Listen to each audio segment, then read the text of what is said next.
નમસ્કાર બાળકો, હું છું વ્યાકરણ. તમે બધા તો મને જાણતા હશો. બોલો ક્યારથી? ધોરણ 1 થી.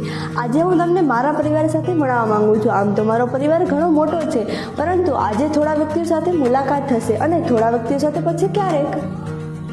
હું છું વર્ણ. વર્ણ એટલે અક્ષર અને બીજા શબ્દમાં કહીએ તો ધ્વનિ. તમારા મુખમાંથી નીકળેલી પહેલી ધ્વનિ એ હું છું. હું છું શબ્દ. જ્યારે વર્ણને સાથે જોડવામાં આવે છે ત્યારે મારું સ્વરૂપ બને છે, જેમ કે ક પ્લસ લ પ્લસ મ એટલે કલમ. હું છું વાક્ય. જ્યારે ઘણા બધા શબ્દોને જોડવામાં આવે છે ત્યારે એક વાક્યનું સ્વરૂપ બને છે, જેમ કે રીટા કરે છે સ્કૂલમાં કામ. ના, સાચું તો એમ છે કે રીટા સ્કૂલમાં કામ કરે છે. હું છું સંજ્ઞા.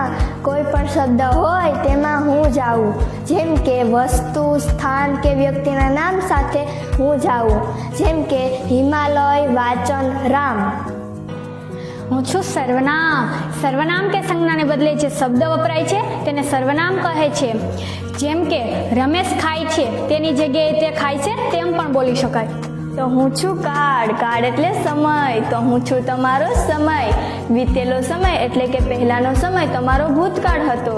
ચાલુ સમય એટલે કે હાલનો સમય તમારો વર્તમાન કાળ છે અને આવનારો સમય તમારું ભવિષ્ય હશે.